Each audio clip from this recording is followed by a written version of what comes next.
Hello and अस्सलाम वालेकुम। Welcome to training zone and online freelance marketplace. आज का जो हमारा टॉपिक है जिसके ऊपर हम बात करेंगे वो है काउंट ब्लैंक, कि अपने डाटा में काउंट ब्लैंक का फंक्शन किस तरह से हम इस्तेमाल कर सकते हैं। बहुत मजे का फॉर्मूला है, विद इन सेकेंड्स आपको जवाब जो है वो दे देता है।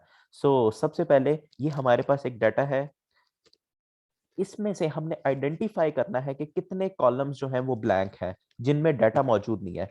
छोटे कॉलम्स में तो हम खुद से काउंट कर सकते हैं 1 और 2, बट जब आपके पास डाटा बड़ा हो जाएगा तो आपके लिए पॉसिबल नहीं है कि आप एक एक करके उनको काउंट करें।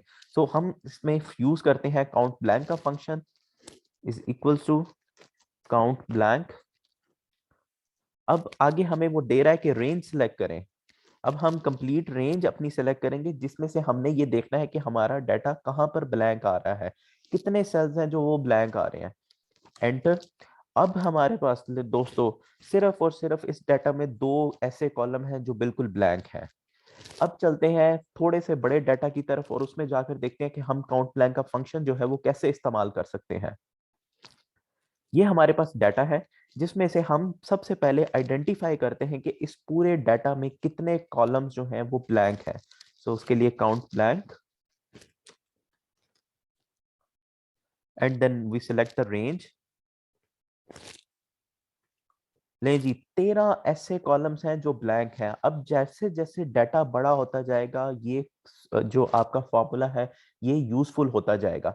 अब हमने ये फाइंड आउट करना है काउंट ब्लैंक के फंक्शन से कि ऐसी कौन सी रोज हैं जिसमें डाटा ब्लैंक आ रहा है। बहुत आसान फॉर्मूला है, is equals to count blank.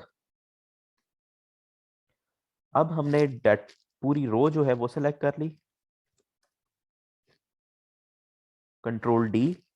नहीं जी, अब इसने हमें दिखा दिया ये 3 रोज ऐसी हैं जिसमें डाटा ब्लैंक है। 6 ब्लैंक्स हैं, इसमें 6 ब्लैंक्स हैं और इसमें एक ब्लैंक है। तो हमारे लिए डिसीजन लेना आसान हो गया कि अब हम इन तीनों फाइल्स को ओपन करेंगे ये जिसमें डाटा जो है वो ब्लैंक है, और अपनी प्रॉब्लम्स इनमें देखेंगे कहाँ पर इश्यूज आ रहे हैं जिसकी वजह से डाटा यहाँ पर ब्लैंक आ रहा है। Thank you so much for today. आज के लिए इतना ही, मिलते हैं नेक्स्ट वीडियो में।